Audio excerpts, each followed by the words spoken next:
धीरे बोलो, कोई सुन ना ले।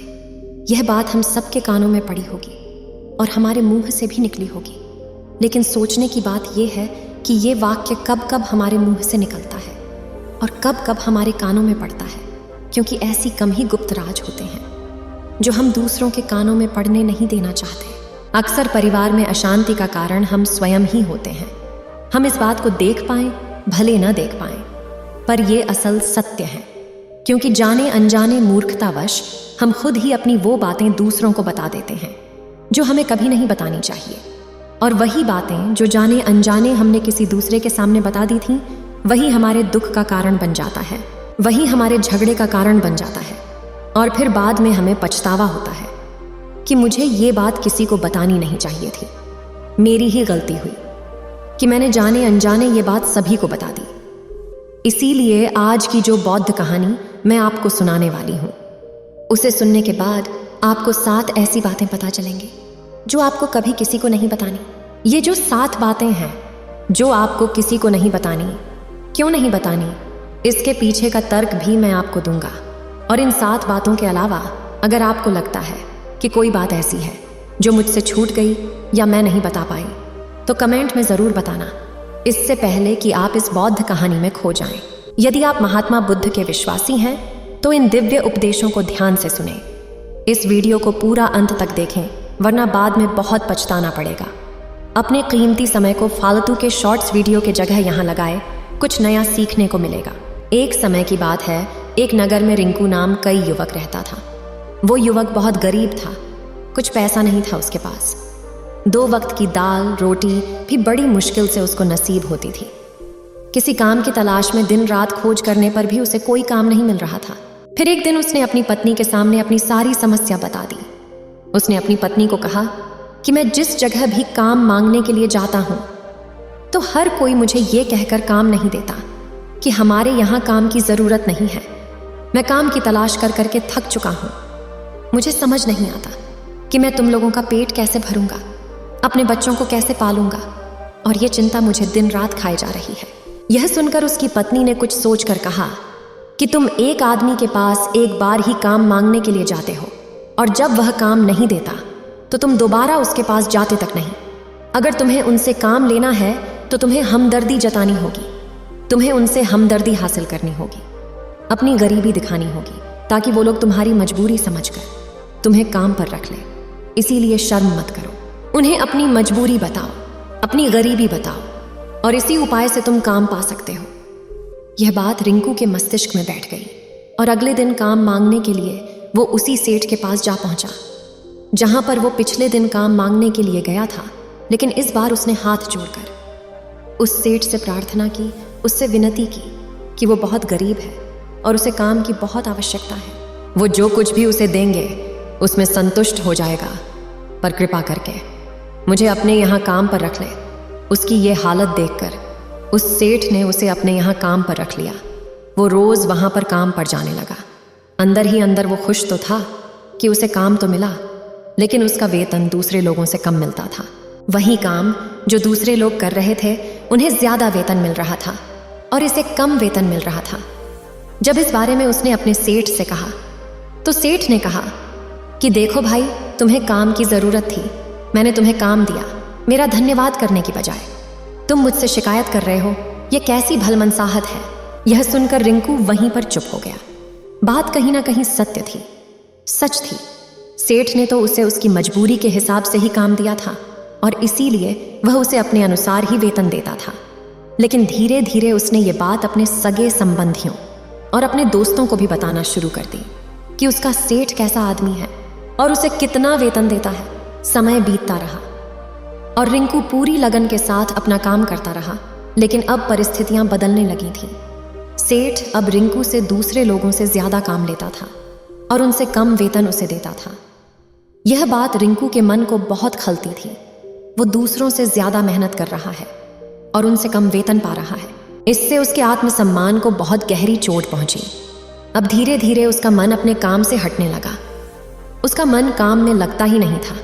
जाहिर सी बात है कि ऐसी जगह किसका मन लगेगा जहां आदमी को अपने आत्मसम्मान के साथ समझौता करना पड़े। इसीलिए जल्दी ही उसने अपना काम छोड़ दिया और वह घर पर आकर खाली बैठ गया।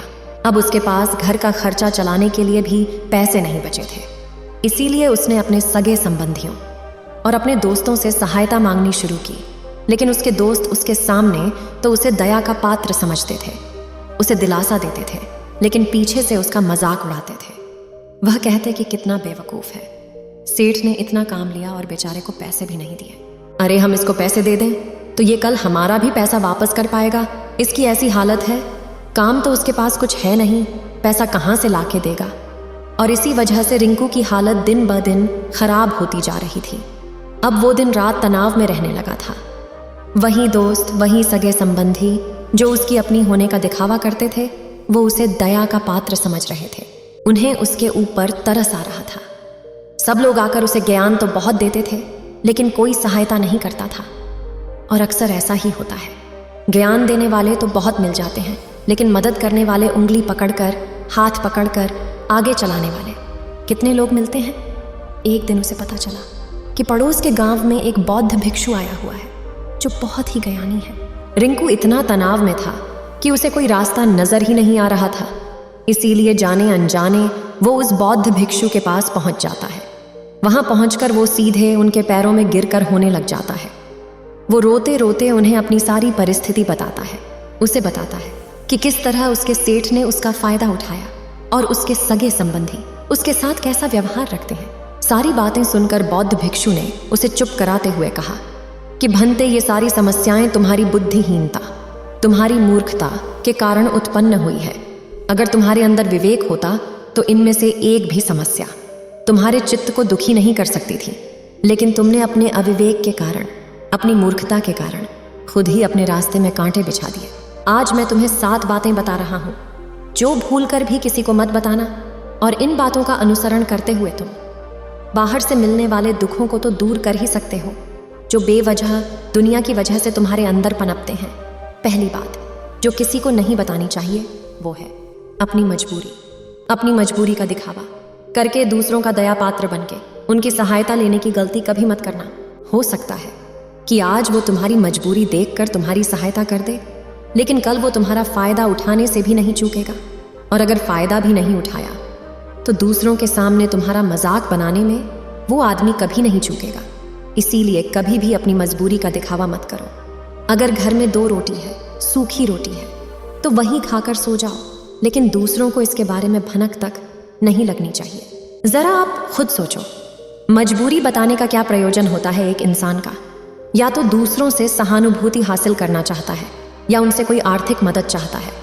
लेकिन अगर दोनों ही परिस्थितियां आप देखें तो दूसरा आदमी आपका फायदा उठाने से नहीं चूकेगा, और अगर वो फायदा नहीं भी उठाएगा तो अपनी नज़र में तो वो आपको मूर्ख ही समझेगा, बेवकूफ़ समझेगा, और दूसरों के सामने आपका मजाक तो ज़रूर बनाएगा। इसीलिए अपनी मजबूरी के बारे में कभी किसी को मत बताना। दूसरी बात जो किसी को भी नहीं बतानी चाहिए वो है अपनी अतीत की गलतियाँ और भविष्य की रणनीतियाँ। ज़रा सोचो कि अगर हम अपने अतीत की गलतियाँ किसी दूसरे को बताते हैं तो उसका क्या प्रभाव होगा। वो गलतियाँ ठीक तो नहीं की जा सकती, जाहिर है, तो उन्हें बताने का क्या प्रयोजन रह जाता है। आप अपने अंधेरे पक्ष को खुद दुनिया के सामने बता रहे हो, खुद अपनी गलतियां दूसरों के सामने बता रहे हो। इससे उस आदमी की नज़र में आपका एक चरित्र घटित हो जाएगा और वो भविष्य में हमेशा आपको उसी नज़रिए से देखेगा।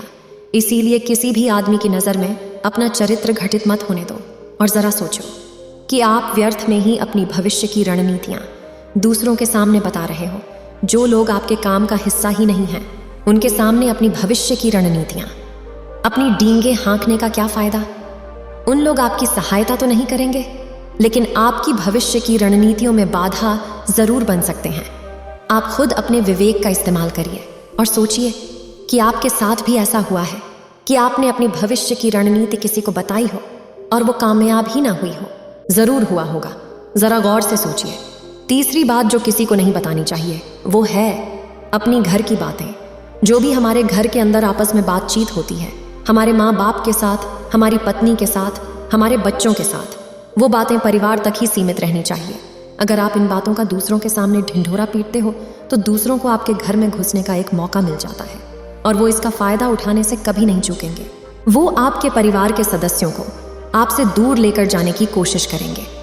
अक्सर ऐसा होता है, हम समाज में देखते हैं कि हम अपने घर के झगड़ों को कम करने के लिए उन झगड़ों को अपने पड़ोसियों और दूसरे सगे संबंधियों को बता देते हैं, लेकिन इससे आपको सहायता कभी नहीं मिली होगी, बल्कि आपके घर की लड़ाई झगड़े और ज्यादा बढ़ गए होंगे। और ये जाहिर है वो बढ़ेंगे। अगर आप अपने माँ बाप की बात दूसरों को बताएंगे तो आपके माँ बाप को बुरा ही लगेगा कि हमारा बेटा हमसे बताए बगैर दूसरों को ये बातें बता रहा है। इसीलिए अपने घर की बातें और अपने घर के लड़ाई झगड़े किसी के सामने मत बताना। अगली बात जो मैं आपको बताने जा रही हूँ, जो किसी को नहीं बतानी चाहिए, वो सुनने पर बहुत अजीब लग सकती है, लेकिन उसका सत्य भी मैं आपको एक तर्क के माध्यम से दूंगा। मैं कहती हूँ कि अपनी आमदनी किसी को मत बताना। अब अपनी आमदनी न बताने के पीछे क्या प्रयोजन हो सकता है? जरा सोचिए कि आप अपनी आमदनी अपने दोस्तों को बता देते हैं, तो जब आपके दोस्तों को जरूरत पड़ेगी तो वो सिर्फ आपको ही याद करेंगे, क्योंकि उनको पता है कि अगर आपकी आमदनी ज्यादा अच्छी है तो आप ही उनकी मदद कर सकते हैं, और इसीलिए ज्यादा लोग आपसे सहायता मांगेंगे। और जब आप उनकी सहायता नहीं करेंगे तो वो सोचेंगे कि इस आदमी के पास पैसे हैं, मेरी सहायता कर सकता है, लेकिन ये सहायता कर नहीं रहा है। और इसीलिए आपकी आमदनी आप दोनों दोस्तों के बीच एक झगड़े का कारण हो सकती है। कम आमदनी होगी तो लोग मजाक उड़ाएंगे, और ज्यादा होगी तो सहायता मांगेंगे, तो अपनी आमदनी बताने का कोई प्रयोजन नहीं है। अगली बात जो मैं आपको बताने वाली हूँ, उसे अपनी गांठ बांध लेना और किसी को ये बात मत बताना, अपनी कमजोरियां और अपनी ताकत।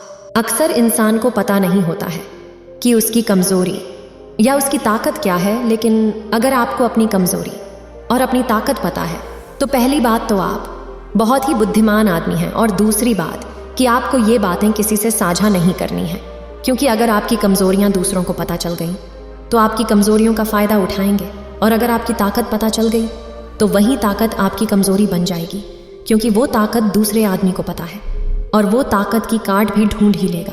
अपनी कमजोरी और अपनी ताकत अपनी पत्नी या अपने पति को भी नहीं बतानी चाहिए, क्योंकि इसके बाद आपको घर में उनसे हमेशा दुब के रहना पड़ेगा। अगली बात जो किसी को नहीं बतानी चाहिए वो है अपने मित्र और अपने शत्रु। आप अपने मित्रों के बारे में अगर दूसरे लोगों को बताएंगे तो वो आपके मित्रों के साथ अपनी घनिष्ठता बनाकर आपको धोखा दिलवा सकते हैं। आपके गहरे मित्रों को आपसे दूर करने का प्रयास कर सकते हैं। अक्सर आम आदमी ऐसा नहीं करता, लेकिन आपके दुश्मन ऐसा करने की कोशिश कर सकते हैं। और दूसरी तरफ आपके शत्रु का भी किसी को नहीं पता लगना चाहिए, क्योंकि आज जो आपका मित्र है, अगर कल वो आपका दुश्मन हो गया तो वो आपके दुश्मन के साथ ही मिलकर आपको परास्त कर सकता है, आपको धोखा दे सकता है। इसीलिए अपने सबसे अच्छे दोस्तों को भी अपने दुश्मन के बारे में कभी मत बताना। अगली और आखिरी बात कहना चाहती हूँ कि जब तुम दान करते हो तो दान के बारे में भी किसी को मत बताना, नहीं तो दान करना व्यर्थ हो जाता है, बेकार हो जाता है। जब आप अपने दान का ढिंढोरा पीटते हो तो आप ये बता रहे हो कि मैं कितना बड़ा दानी पुरुष हूं, और ये आपके अंदर एक अहंकार निर्मित करेगा। इसीलिए दान गुप्त रूप से किया जाए, उतना ही अच्छा होता है, उतना ही फलदायी होता है। जब आपका बायां हाथ दान कर रहा हो तो दाएं हाथ को बिना पता चले कि बायां हाथ दान कर रहा है। ये 7 बातें जो बौद्ध भिक्षुओं ने रिंकू को बताई, इनमें संसार के सभी सिद्धांत छिपे हुए हैं। इन बातों का अनुसरण करते हुए आप अपने घर में सुख शांति बना सकते हैं और घर के झगड़े हमेशा के लिए दूर कर सकते हैं। आप इन बातों के बारे में अपने विवेक से भी सोचेंगे तो आपको ये बातें सच मालूम पड़ेगी। और हमारा कहानी सुनाने का मकसद यही है कि आपका विवेक जागृत हो। आप खुद उन बातों के बारे में सोचें जो हम आपको बता रहे हैं, और अगर हम गलत हैं तो आप कमेंट में वो बात जरूर बताएं जिस पर हम गलत हैं। उम्मीद है आप सभी को यह वीडियो अच्छी लगी होगी। अगर आप बुद्ध के सच्चे विश्वासी हैं तो चैनल को सब्सक्राइब और वीडियो को लाइक करके कमेंट में नमो बुद्धा लिख दीजिए।